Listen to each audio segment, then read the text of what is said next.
Hey, what's up gamers? And here's a review, or more or less a memories video, so please excuse the lack of Wii Remote's verdicts on the end of each game that I discuss in this memories video, but I feel as if this is a rundown video that I've been long overdue for doing.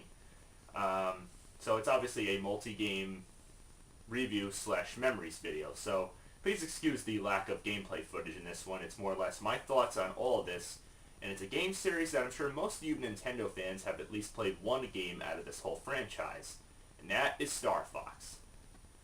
Star Fox is obviously, most of the time, a space shooter, or I should say, combat type of R-wing space shooter, whatever the hell you would call it. Bottom line, it's a space shooter, and most of the games in this series, well, it started out with basically as an arcade type of game, whereas if you have, no save feature. And of course, that all started on the Super Nintendo. Yes, I still have the old Super Nintendo version of the original game where it all started. Star Fox. Simply called Star Fox. Not much to say about this one. If you look at it now compared to what we have today for today's standards, and obviously there is one, of course, confirmed and hopefully coming out this year for the Nintendo Wii U, as I mentioned in my most anticipated game review, top 10 of this year. Which I'm mostly anticipating, as well as a Zelda game, but let's not get too carried away. Yeah, there's not much to say about the graphics on this game. They're just okay for today's standards, but for back then, it was really impressive. And it was one of the first games alongside of Yoshi's Island, and of course Doom on Super NES that used what was called an FX chip. You can see clearly, if you look very carefully, it says FX, and that makes use for impressive 3D graphics for the time, for the 90s, and it was really good. The music, my God, it was just awesome. It just got you pumped up. It was impressive. And it can be challenging, but that's fine because I like a good challenge. It's your basic combat space shooter. You play as Fox and you're accompanied by all these other weird animals and such. So that's what Nintendo was all about, all these cutesy things, but it made all these animals look badass. So obviously there's no actual spoken words, but it's all just text mostly. But hey, give it a shot. If you can find this, I got it for $5. Can't beat that at Dragon's Den. It's a fun game.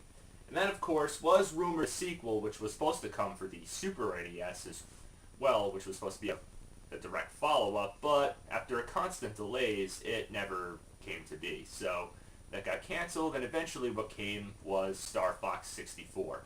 Just like all the other N64 games on N64. Yeah, of course, it bared the title 64 at the end of the title, like Mario 64, Excitebike 64, Donkey Kong 64. My God, it was just a freaking overkill of 64 titles. But this one was no exception. It definitely made great use of graphics. As you can tell, I do not have this one on my possession. I have it downloaded in my Nintendo Wii, the N64 version to be exact. And of course, as I mentioned in my 3DS game review, when I first bought that thing, there was also a 3D remake re-release of it on the 3DS, which the graphics were actually better, as I mentioned before, and there was actually a save feature. But the N64 one, unfortunately, there was no save feature. You had to play through it all the way. And the graphics, yeah, you can argue, for their time, they were great. I mean, this was a huge leap forward, and it was the first game, as I remember, to actually include the Rumble Pack. Today, it's common that most consoles and their controllers and gamepads, whatever the hell you would call it, have the rumble feature built into the controllers. But back then, this was a new feature, and my God, it was awesome. Whenever you crash or something shoots at you or whatever, you feel the rumble effect in the controller. It was awesome. So, it was a great game. There was actually spoken words, and the boss fights were challenging, but a blast. Yeah, a blast through space. Though, there were some missions, of course, you can go different routes depending on if you know how to unlock them. You can go through, of course, the fire stage on top of what looked like the sun, I believe, I guess because you're in space. That was a tough one. Then, of course, there's the on-land one where you're trying to rescue Slippy. Everybody has the same opinion, and I couldn't agree much more. Slippy is the most annoying character in any video game. Always constantly asking you for help, always annoying the hell out of you. It's like, God, just shut the hell up! I'm trying to play here, and you're no help. All the other characters are more helpful than you PAB. But then, yeah, as I said, as I was just going to mention, you get, of course, the on-land one, where you're not actually, well, I mean, you're in space on a planet, but you're trying to rescue his ass. It took me, I couldn't believe, so many years to figure out he was a dude. I actually thought he was a woman at one point. Yeah, unbelievable, right? But yeah, that mission can be tough with the on land, and then of course you got the submarine one, which is, as I said, an optional way to go through space, but I stick to the air missions because that one's also really been regarded as one of the worst underwater stages in any game. I mean, come on, it's a space shooter, not a submarine shooter. I want to go into space and fly around, not go underwater. And then, of course, the main villain, just like the last game, is Starwolf, and then you got Andros at the end, so spoiler alert there. A blast of a game, and definitely a must-have if you can still download it on Nintendo Wii, which I'm pretty sure you can. Otherwise, they'll probably get it available on Wii U Virtual Console. But it's a great update, and the big leap into the third dimension. But for today's standards, not much, it's not as impressive as the next set of games for the GameCube. There was not one, but two. This was the first time there were actually two of these games on the same console, being that Star Fox 2 and Super NES got canceled, so let's talk about the first one in chronological order, Star Fox Adventures.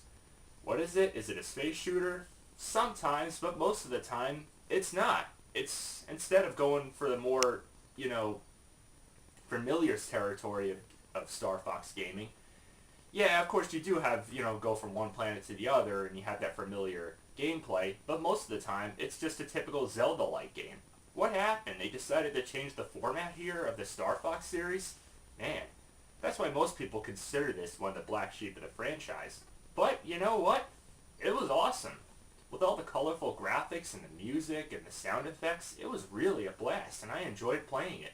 Even though I forgot it was a Star Fox game for the most part, but still, you can't argue. It's definitely one of my favorite GameCube games of all time. Why do you think I still have it?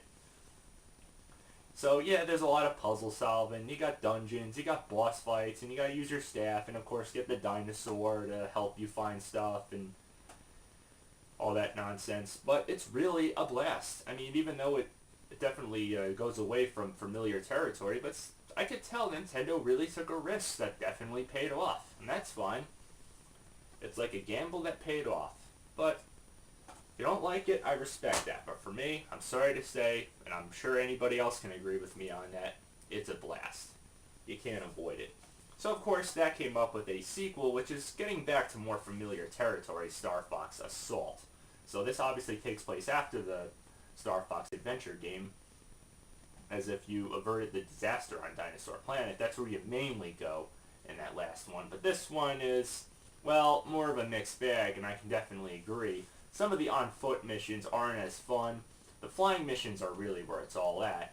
And, well, I enjoyed it for what it was, but it's not a worthy successor to Star Fox Adventures, even though that's different compared to the previous ones that came before it. So if you can find it to get past all the difficulty, which I think is what really plagues the game, it's pretty fun. But there's not much to say. It's decent, but it's not really my favorite. I guess because it's maybe too familiar to me for all Star Fox fans. And I'm going to talk briefly about this one. There's also Star Fox Command on Nintendo DS.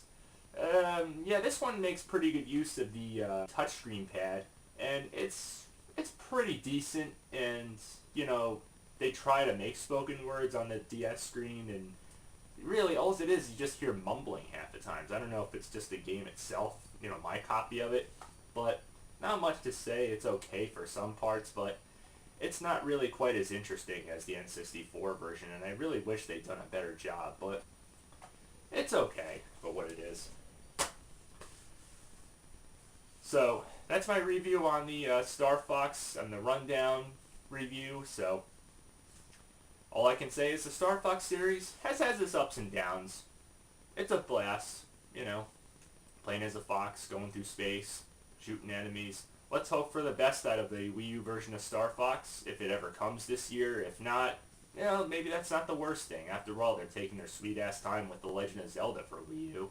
And it has been rumored that it's possibly got pushed till next year. So if Nintendo can take their time with this one, it's probably going to be done right. Let's only hope for the best. Until next time, happy gaming.